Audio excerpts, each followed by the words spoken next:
ओम नमो भगवते वासुदेवा। श्रीमद्भागवत महापुराण प्रथम खंड। भगवान श्री कृष्ण की जय। हे नारायण, मेषोत्तगण के माता पिता, उनकी पति पत्नी और उनके बहु बेटियाँ, उनके बुजुर्गों की सदा रक्षा करना।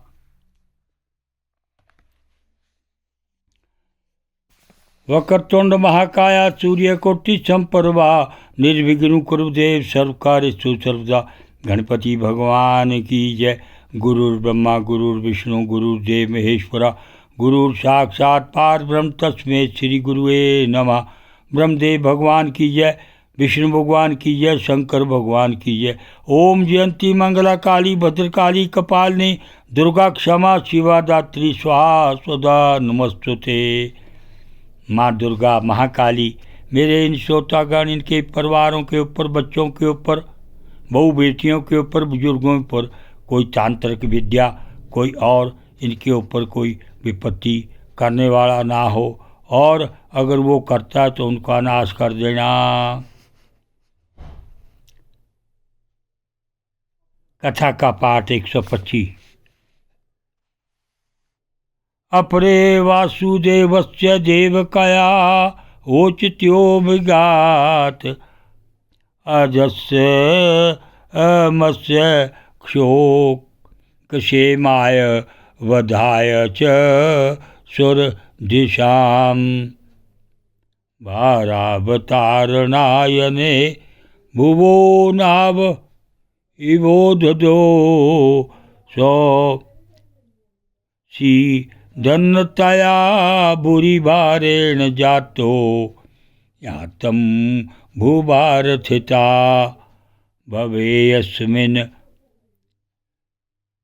हिल्क्षमानन् नाम विद्या काम कर्मभिः श्रवण समर ना हरणाय कृष्णन्ति केचन शरणवन्ति गायन्ति गृह्णनतभीक्षणस्य समरन्ति नन्दति तवेहितं जना त एव पश्यन्त चिरेण तावकं भवप्रवाहो परं पदाम्बुजम्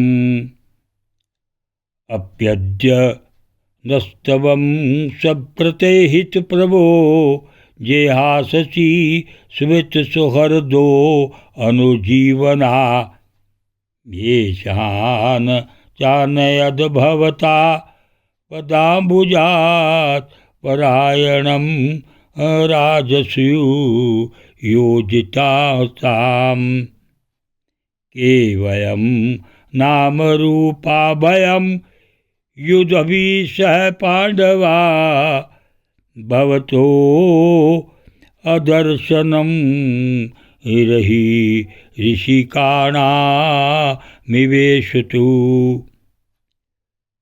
नयं शोभिस्ते तत्र यथेदानी गदाधर तवापरे दरिक्ता भाति स्वलक्षण विलक्ष्यते।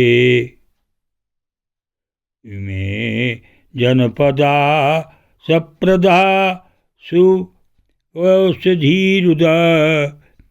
वनाधिर्न धियो धनवन्तो हन्योदते तव भिक्षते।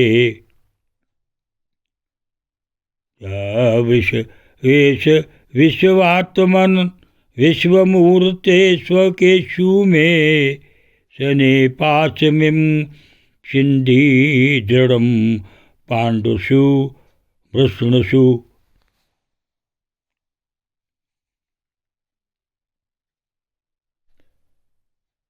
दूसरे लोग यूँ कहते हैं कि वसुदेव और देवकी ने पूर्व जन्म में सुतपा और प्रश्नी के रूप में आपसे यही वरदान प्राप्त किया था, इसलिए आप जन्मा होते हुए भी जगत के कल्याण और दैत्यों के नाश के लिए उनके पुत्र बने हैं। कुछ और लोग यूं कहते हैं कि यह पृथ्वी दैत्यों के अत्यंत भार से समुद्र में डूबते हुए जहाज की तरह डगमगा रही थी, पीड़ित हो रही थी। तब ब्रह्मा की प्रार्थना से उसका भार उतारने के लिए ही आप प्रकट हुए। कोई महापुरुष यूं कहते हैं कि जो लोग इस संसार में अज्ञान, कामना और कर्मों के बंधन में जकड़े हुए पीड़ित हो रहे हैं, उन लोगों के लिए श्रवण और स्मरण करने योग्य लीला करने के विचार से ही आपने अवतार ग्रहण किया है। भक्तजन बार बार आपके चरित्र का श्रवण, गान, कीर्तन एवं सुन करके आनंदित होते रहते हैं। वे ही अविलंब आपके उस चरण कमल का दर्शन कर पाते हैं जो जन्म मृत्यु के प्रवाह को सदा के लिए रोक देता है। भक्त वक्षांग पत्रु भरवो, क्या अब आप अपने आश्रित और संबंधी हम लोगों को छोड़कर जाना चाहते हैं? आप जानते हैं कि आपके चरण कमलों के अतिरिक्त हमें और किसी का सहारा नहीं है। पृथ्वी के राजाओं के तो हम यो ही विरोधी हो गए हैं। जैसे जीव के बिना इंद्रियां शक्तिहीन हो जाती हैं, वैसे ही आपके दर्शन बिना यदि वंशियों और हमारे पुत्र पांडवों का के नाम तथा रूप का अस्तित्व भी क्या रह जाता है। गदाधर आपके विलक्षण चरण चिन्हों से चिन्हित यह कुरुजांगल देश की भूमि आज ऐसी शोभायमान हो रही है, वैसी आपके चले जाने के बाद ना रहेगी। आपकी दृष्टि के प्रभाव से ही यह देश पकी हुई फसल तथा लता वृक्षों से समृद्ध हो रहा है। ये वन, पर्वत, नदी और समुद्र भी आपकी दृष्टि से ही वृद्धि को प्राप्त हो रहे हैं। आप विश्व के स्वामी हैं, विश्व के आत्मा हैं और विश्व रूप है। यदि वंशियों और पांडवों में मेरी बड़ी ममता हो गई है, आप कृपा करके स्वजनों के साथ जोड़े हुए इस स्नेह की दृढ़ फांसी को काट दीजिए। ओम नमो भगवते वासुदेवाय।